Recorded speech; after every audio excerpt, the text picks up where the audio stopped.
Et salut YouTube! Aujourd'hui on se retrouve dans une nouvelle vidéo en cuisine avec Olive. N'oubliez pas de chausser un bon casque ou des bons écouteurs. Tout se fait en audio. Bonne découverte les amis! Bonjour à tous et bienvenue dans ma cuisine. Alors le plat pour aujourd'hui c'est un flan de légumes. Voilà, donc flan de légumes de printemps. C'est vrai qu'on a envie de manger des grillades, il y a les beaux jours qui arrivent. On peut accompagner les grillades d'une salade fraîche ou on peut aussi, et pourquoi pas, l'accompagner de ce flan. On peut aussi manger le flan sans autre chose le soir par exemple si on ne mange pas de viande ou de poisson. Mais ça fait un bon accompagnement pour un plat qu'on décide de préparer. Alors, au niveau des ingrédients, je vais avoir à peu près 800 g de courgettes. J'ai un poivron rouge et je vais y ajouter des petits pois. De l'ail, un oignon nouveau et puis je vais y ajouter des épices. Je vous expliquerai au fur et à mesure. Pour terminer les ingrédients, il faudra de la crème liquide, de la crème épaisse et des œufs. Alors commençons par préparer les courgettes. Alors pour préparer les courgettes, voilà comment je procède. Je vais tout d'abord découper les extrémités de la courgette, donc l'endroit où il y a la fleur, l'endroit où il y a la tige, puis ensuite je vais couper ma courgette dans le sens de la longueur. Alors je ne l'ai pas précisé, c'est vrai, mais j'ai passé mes courgettes à l'eau, je les ai nettoyées, de façon à enlever toutes les impuretés. Maintenant que ma courgette est découpée, je vais venir enlever l'intérieur de la courgette, c'est-à-dire l'endroit où se trouvent les graines. Et pour cela, comment je fais? Eh bien, je prends la moitié de la courgette que j'ai dans ma main gauche, et ensuite, avec une petite cuillère, je vais venir frotter l'intérieur de la courgette. Et écoutez le son que ça fait. Là, vous entendez, on a des graines. Ça fait un son comme si ça grattait, quoi. C'est important que vous l'écoutiez parce que lorsque j'aurai terminé d'enlever les graines, vous verrez, ça ne fait plus le même son.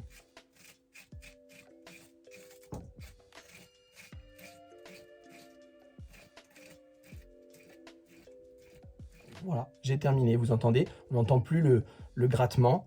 Alors ça a deux intérêts d'enlever le cœur de la courgette comme ça. C'est que déjà, un, c'est pas toujours très savoureux, enfin c'est pas l'endroit le plus savoureux de la courgette.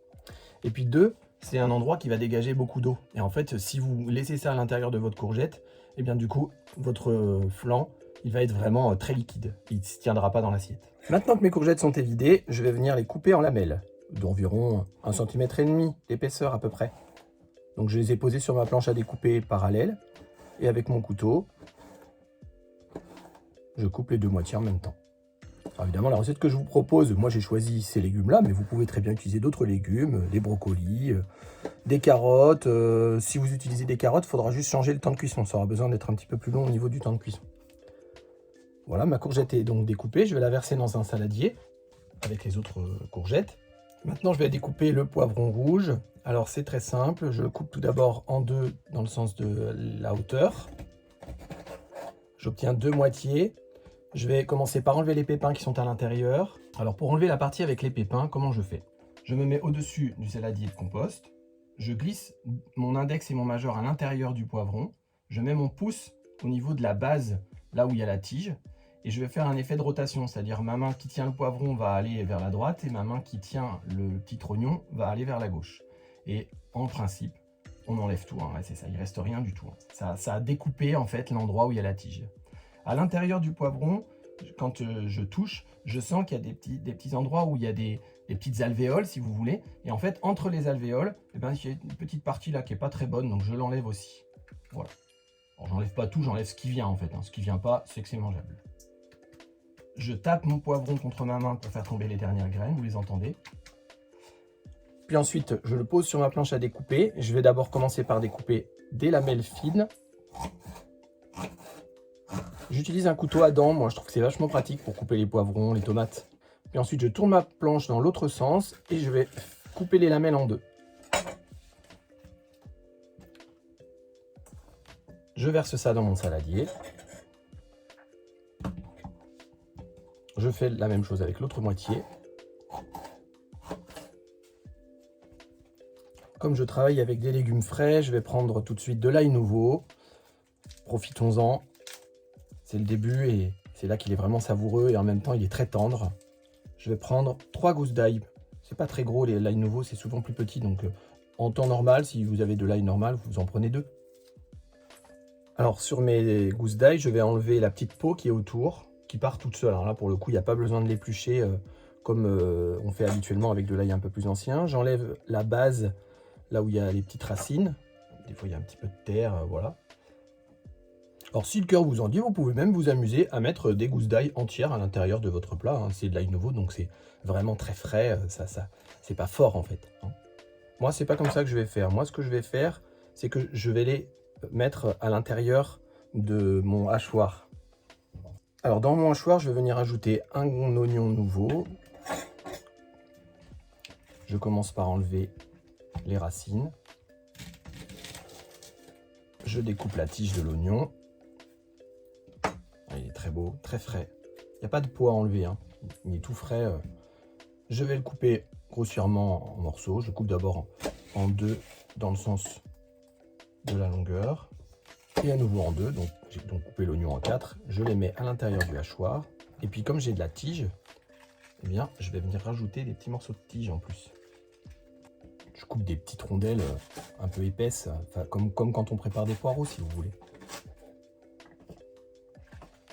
Alors les tiges d'oignon qui me restent, je ne les jette surtout pas, je les garde parce que je vais préparer pour une autre vidéo un bouillon de légumes. Alors avant de hacher mon ail et mes oignons, je vais venir y ajouter un petit peu d'herbe. Donc du persil. Là j'ai du très bon persil plat qui est tout frais. Dans un petit verre avec un fond d'eau, hein, sinon autrement vous avez les tiges qui pourrissent. Donc vous mettez votre petit bouquet de persil avec un tout petit peu d'eau au fond, de façon à ce qu'il puisse s'hydrater. Donc j'y vais gentiment, hein. J'en mets deux belles poignées de persil. Et je vais y ajouter de la coriandre fraîche. Profite, hein, c'est le printemps, donc on a toutes ces herbes qui sont délicieuses. Même chose, hein, dans le plat, avec très peu d'eau au fond, de façon à ce que ça ne pourrisse pas. Alors maintenant que tout est préparé, je vais venir hacher avec mon hachoir. C'est toujours ce hachoir à main de la marque Rossel qui s'appelle Multicut. Alors je verse de l'huile d'olive dans une sauteuse, j'y vais généreusement. Si vous avez de quoi mesurer l'équivalent de 3 cuillerées à soupe. Je verse ma préparation hachée à l'intérieur de la sauteuse dans l'huile d'olive. J'allume sous ma sauteuse. Au début, à feu moyen, on va dire, pas à feu doux. J'attends quelques secondes que mes oignons et mes herbes commencent à frémir un peu. Dès que je commence à entendre le bruit de mes oignons, de mon ail et de mes herbes, je vais les répartir dans le fond de ma sauteuse à l'aide d'une spatule en bois ou d'une spatule en silicone pour ne pas abîmer le revêtement. Une fois que tout est bien réparti, je vais venir verser mes courgettes et mes poivrons à l'intérieur. Je vais les laisser cuire pendant 15 à 20 minutes, toujours avec ce feu que j'utilise là, qui est moyen. Si je sens que ça accroche un peu, je baisserai, mais pour l'instant, je le laisse assez fort, histoire de saisir les légumes et de les colorer un peu. Et je vais les mélanger régulièrement, toutes les 2 à 3 minutes. Pendant ce temps-là, dans un saladier à part, je vais venir préparer les œufs, la crème, et puis aussi les épices que je vais mettre à l'intérieur de mon plat. Alors moi, j'utilise un saladier de la marque Christelle. On peut appeler ça aussi cul de poule, hein, parce que c'est arrondi dans le fond, donc c'est très pratique pour mélanger. L'avantage de ce saladier-là, c'est qu'il a un revêtement en silicone qui fait qu'il est très adhérent au plan de travail. Alors on n'oublie pas de mélanger la préparation dans la sauteuse, pas que ça accroche. Alors avec le hachoir Multicut, j'ai un petit accessoire qui me permet de mélanger les œufs comme on fait avec une fourchette ou avec un fouet dans un plat pour faire une omelette. Donc moi je vais utiliser mon accessoire, mais sinon autrement vous le faites, vous mettez vos œufs à l'intérieur de votre saladier, vous prenez une fourchette, un fouet, et vous battez vos œufs comme une omelette. Alors je vais casser 6 œufs. J'ai de la chance, moi ce sont les œufs de mes poules, mais bon après avec des œufs achetés ça marche très bien. Hein. Je casse mon œuf sur le plan de travail. Je mets les pouces au niveau de l'endroit où c'est cassé. J'ouvre mon œuf en écartant les deux mains. Et je fais tomber l'œuf à l'intérieur de mon petit hachoir. Je vais en mettre 3. Et ensuite, je mets le couvercle et je mélange. Je verse dans mon saladier. L'avantage de hachoir, c'est que ça me fait des œufs qui sont un peu mousseux. comme si le blanc était un petit peu monté, si vous voulez. C'est pas vraiment monté, mais un petit peu. Je fais la même chose avec les 3 autres. Maintenant, j'y ajoute 20 centilitres de crème liquide. Moi, j'ai choisi de la crème d'avoine, mais vous prenez la crème que vous souhaitez. Dans l'option où vous n'avez pas de crème liquide, vous pouvez toujours mettre du lait à la place. Alors, en plus de la crème liquide, je vais y ajouter de la crème épaisse. Pareil, ça c'est ma recette, mais c'est tout à fait facultatif. Donc j'ai à peu près, on va dire 50 centilitres en tout. J'ai 20 centilitres de crème liquide et une 25 à 30 centilitres de crème épaisse. L'avantage de la crème épaisse, c'est que ça donne un peu plus de consistance au flan et ça lui donne un peu plus de richesse aussi. Donc pour le régime, si vous faites attention, vous privilégiez plutôt peut-être la crème d'avoine, le lait d'avoine ou du lait de vache, enfin, du sel. Donc je mets une belle pincée, les courgettes c'est assez doux comme légumes. Donc oui, j'ai même mis 2 pincées de sel. Donc on n'oublie pas de mélanger ces légumes. Du poivre.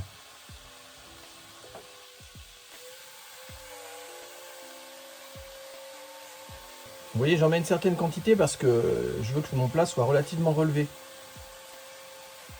Du piment d'Espelette. Vous faites à votre convenance au niveau de la quantité en épices. C'est en fonction de si vous aimez quand c'est un peu piquant, pas trop piquant. Si vous ne voulez pas mettre de piment d'Espelette, vous mettez autre chose à la place. Les épices, ça c'est au choix. Moi je vous dis ce que je vais utiliser, mais du paprika fumé. J'en ai mis l'équivalent de 2 belles pincées. À l'aide d'un fouet, je vais venir mélanger ma préparation.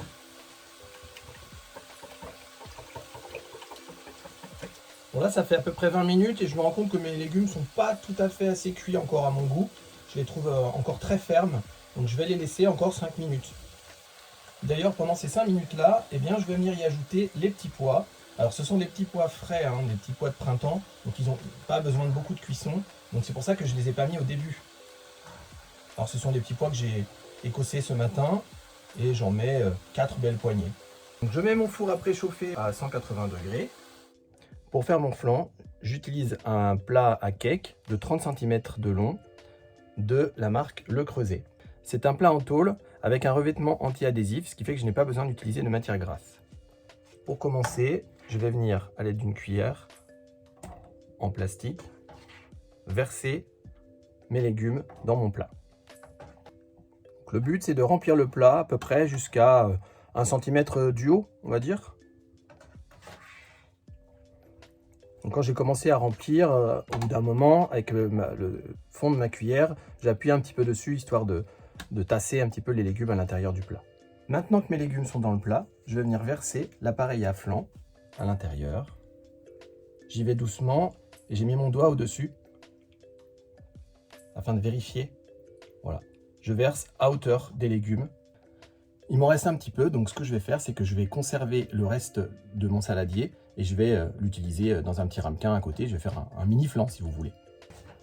Alors dans mon four, je mets une barquette assez grande dans laquelle je vais venir mettre de l'eau puisque je vais cuire mon flan au bain-marie. Je vais sortir la grille légèrement d'un tiers à l'aide d'un gant. Je vais venir déposer mon plat à l'intérieur de la barquette de bain-marie. Je remets doucement ma plaque à l'intérieur. Et je vais laisser cuire tranquillement pendant 30 minutes. Et voilà, c'est terminé. Eh bien, il me reste à vous souhaiter un bon appétit et à vous remercier une fois de plus pour votre écoute.